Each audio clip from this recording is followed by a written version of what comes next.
আসসালামু আলাইকুম, নতুন একটা ভিডিওতে আপনাকে স্বাগত জানিয়ে দিব চিটাগং কিংসের সর্বশেষ আপডেট এবং তারা এখন পর্যন্ত তাদের দলে নতুন করে কোনো প্লেয়ারকে ইনক্লুড করেছে কিনা বা সাকিব আল হাসানের খেলা নিয়ে লাস্টের কি আপডেট আছে এবং সেই সাথে মঈন আলী এবং সেই সাথে তারা নতুন কিছু প্লেয়ার নেয়ার জন্য কিছু প্লেয়ারের সাথে তারা যোগাযোগ করা শুরু করে দিয়েছে এবং সেটা দেশি এবং বিদেশি।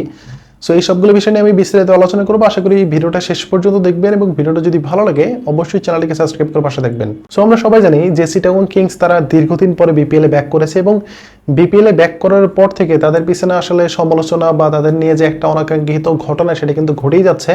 এর মধ্যে বিপিএল শুরুর আগে অর্থাৎ যখন বিপিএল এর ড্রাফট অনুষ্ঠিত হবে তার আগে মূলত বিসিবি থেকে বলা হয় যে চিটাগং কিংসের থেকে এখনো প্রায় অনেকগুলো টাকা পাওনা আছে, তারা যদি পাওনা টাকা দিতে না পারে তাহলে কিন্তু তাদের যে ফ্রাঞ্চাইজি মালিকানা সেটা কিন্তু তাদের থেকে নিয়ে অন্য কোনো কোম্পানি বা কোনো মালিকানায় কিন্তু দলটাকে দেয়া হবে, এমনটা কিন্তু আমরা শুনতে পাচ্ছিলাম। কিন্তু শেষ পর্যন্ত তারা কোনো একটা ভাবে সেটা নেগোসিয়েশন করেছে এবং এরপরে মূলত তারা অনেকগুলো চমক দিয়েছে। এর মধ্যে প্রথম যে চমক সেটা ছিল হচ্ছে সাকিব আল হাসানকে তাদের দলে ফেরানো এবং সেই সাথে শরীফুল ইসলামকে দলে ফেরানো এবং সেই সাথে বিদেশিদের মধ্যে ওসমান খান, হায়দার আলী বা যদি বলি বিনোরা ফার্নান্দেস এবং তাদের ব্যাটিং কোচ হিসেবে অর্থাৎ তাদের অ্যাম্বাসেডর এবং প্লাস ব্যাটিং কোচ হিসেবে শহীদ খান আফ্রিদিকে তারা তাদের দলে ফেরায় এবং এর আগে তাদের হেড কোচ হিসেবে শন টেইট এবং সহকারী কোচ হিসেবে ইনামুল হক জুনিয়রকে তারা কিন্তু নিয়োগ দেয়।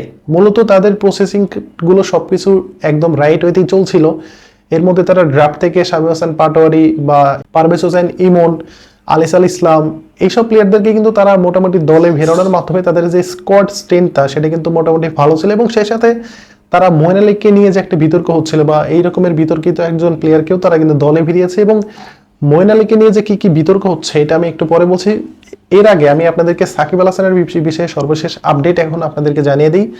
প্রথমত সাকিব আল হাসান তাকে দলে নেওয়ার জন্য চিটাগং কিংস অনেকগুলো স্যাক্রিফাইস করেছে। এর মধ্যে সর্বপ্রথম যে স্যাক্রিফাইস সেটা হচ্ছে মাহমুদুল্লাহ রিয়াদকে তারা নেওয়ার একটা অপশন থাকার পরেও তারা কিন্তু তাকে দলে ভিড়ায়নি। আমরা সবাই জানি যে প্রথমবারের মতো অর্থাৎ যখন 12-13 মৌসুমে চিটাগং কিংস বিপিএল অংশগ্রহণ করেছিল তখনই কিন্তু মাহমুদুল্লাহ রিয়াদ তাদের দলের সাথে ছিল এবং সেই সাথে চিটাগং কিংসের যে মালিকানায় যিনি আছেন সামির কাদের চৌধুরী তার খুব ভালো বন্ধু মাহমুদুল্লাহ রিয়াদ এবং তাকে নেওয়ার একটা সুযোগ ছিল, সেই সুযোগটা তিনি কিন্তু হাতছাড়া করেছে। এর মধ্যে সাকিব আল হাসান যেহেতু রংপুর রাইডার্সের হয়ে খেলবে না, তিনি অ্যাভেলেবেল আছেন, সো সেই সুযোগটা কিন্তু সামির কাদের চৌধুরী নেন এবং এরপরে সাকিব আল হাসানকে ঘিরে পুরো টুর্নামেন্ট খেলার জন্য যে প্লেয়ার দরকার আছে যে ডিপার্টমেন্টে সবগুলো প্লেয়ার কিন্তু তারা কিন্তু কালেক্ট করে এবং সেই সাথে কোচ এবং সাকিব আল হাসানের মধ্যে তাদের কনভারসেশন হয়। এই সব কিছু মিলে তারা কিন্তু দেশি এবং বিদেশি প্লেয়ার তাদের দলে ফেরাতে থাকে। এর মধ্যে দেশিদের মধ্যে আমি যদি বলি উল্লেখযোগ্যভাবে পারভেজ হোসেন ইমন বা শামীম হাসান পাটোয়ারি, আলিস আল ইসলাম, শরীফুল ইসলাম বা নাইম ইসলাম, মাশালেব থেকে শুরু করে মোটামুটি ভালো ভালো কিছু প্লেয়ারকে তারা কিন্তু দলে ফিরিয়েছিল। এবং বিদেশিদের মধ্যে আমি যদি বলি তাহলে ওয়াসিম জুনিয়র বা সেখানে বিনোরা ফার্নান্দেস, ওসমান খান, হায়দার আলী, মঈন আলী এবং আরো কিছু প্লেয়ারকে তারা দলে ফিরিয়েছিল এবং শেষ পর্যন্ত সবাই দলের সাথে আছেন কিন্তু দলের সাথে থাকতে পারছেন না সাকিব আল হাসান।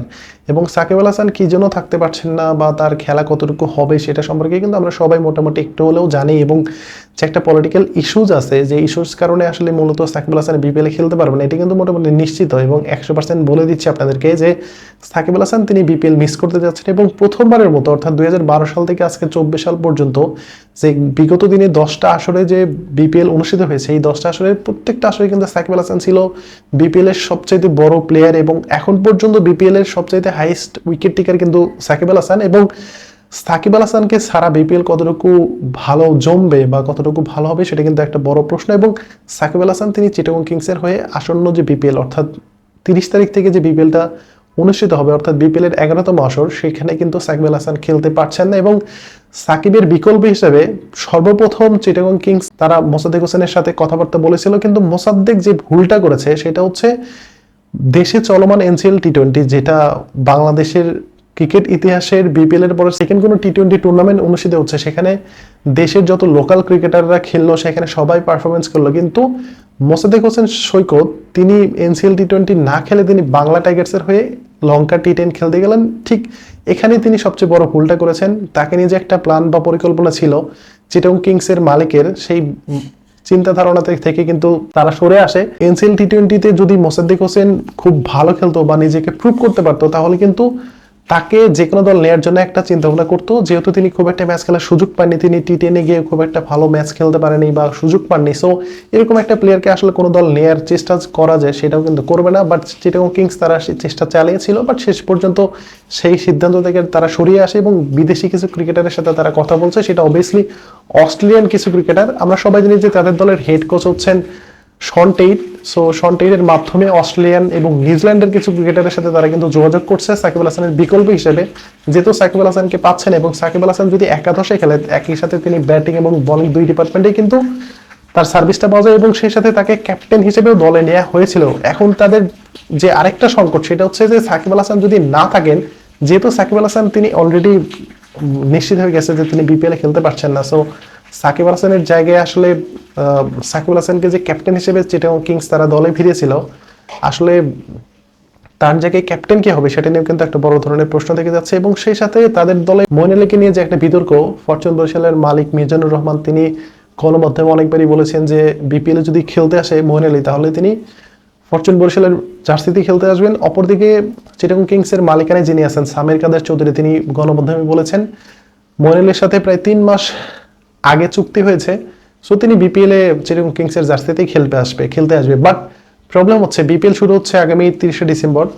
বাট যদিও চিটাগং কিংসের প্রথম শুরুর দিকে ম্যাচ একটু কম আছে, বাট সবচেয়ে বড় যে প্রবলেম সেটা হচ্ছে মঈন আলী অলরেডি এসি টি20 জোবাক সুপার কিংসের অধিনায়ক অথবা খুবই গুরুত্বপূর্ণ একজন সদস্য তিনি।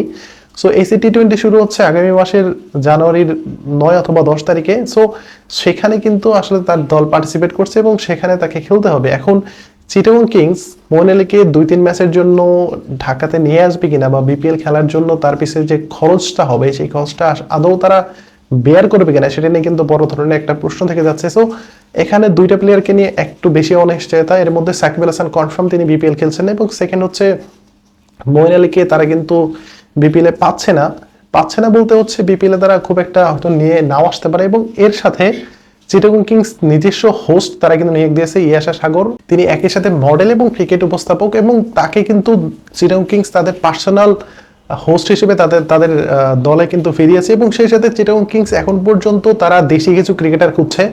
এর মধ্যে আলাউদ্দিন বাবু, তিনি এনসিএল টি20তে দুর্দান্ত পারফরমেন্স করেছে, তাকেও দলে ফেরাতে পারে, অথবা ফরহাদ রেজা তাকেও দলে ফেরাতে পারে, বা বিপিএলে যারা এখন পর্যন্ত দল পায়নি এদের মধ্যে যারা এনসিএল টি20তে দুর্দান্ত ক্রিকেট খেলেছে তাদেরকে কিন্তু দলে ফেরানোর জন্য একটা আলোচনা চালিয়ে যাচ্ছে। এবং সেই সাথে শন টেইটকে সাথে নিয়ে, অর্থাৎ শন টেইট যেহেতু তিনি অস্ট্রেলিয়ান এবং অস্ট্রেলিয়াতে এই মুহূর্তে বিগ ব্যাশ অনুষ্ঠিত হচ্ছে, এবং বিগ ব্যাশের বাইরেও কিন্তু অনেকগুলো ক্রিকেটার এখন পর্যন্ত আছে যারা বিগ ব্যাশ খেলছে না, বা বিগ ব্যাশও হচ্ছে জানুয়ারির মাঝামাঝি সময় গিয়ে শেষ হয়ে যাবে, তখন মূলত অনেকগুলো ক্রিকেটার কিন্তু ফ্রি থাকবে এবং সেই সুযোগটাই কিন্তু নিতে চাচ্ছে চিটাগং কিংস, এমনটাই কিন্তু আমরা জানতে পেরেছি। সো এই হচ্ছে চিটাগং কিংসের সর্বশেষ আপডেট। আশা করি ভিডিওটা ভালো লেগেছে, এবং ভিডিওটা যদি ভালো লাগে অবশ্যই আপনার মতামত আমি আশা করছি। ধন্যবাদ সবাইকে, আসসালামু আলাইকুম।